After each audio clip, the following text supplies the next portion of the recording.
Baksana şuraya. 4492'den merkeze. 4492'den merkeze. Sizi dinliyoruz 4492. Burada durum sandığımızdan daha çabuk kızışacağı benziyor. Merkezden 4492'ye. Biz bilgiyi narkotik şubeye ilettik. Operasyon için hazırlanıyorlar. Tamam. Söyleyin ellerini çabuk tutsunlar. Birazdan savaş çıkacak burada. Organize şubeden Yavuz amire ve Ali amire de mutlaka haber verin. Tamam.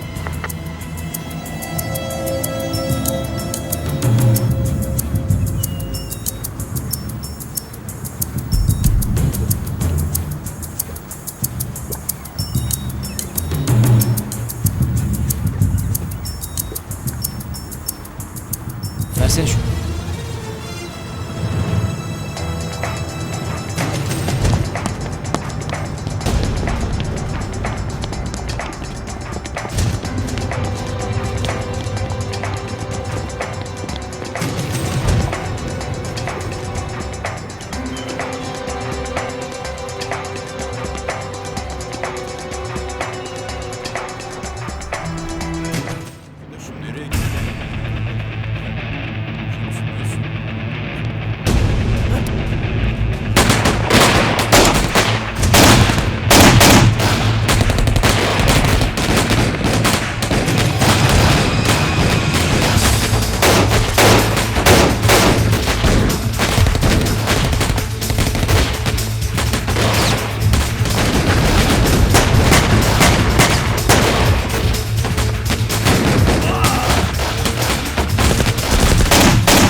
...4492'den merkeze.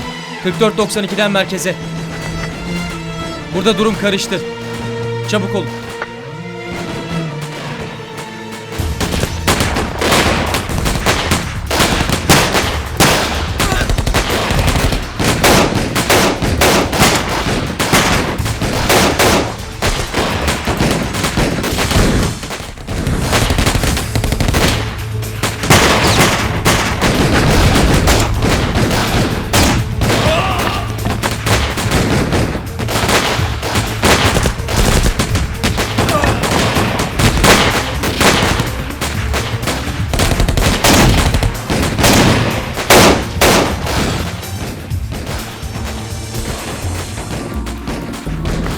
...4492'den merkeze. Çabuk olun. Çatışma devam ediyor. Destek nerede kaldı? Acele edin.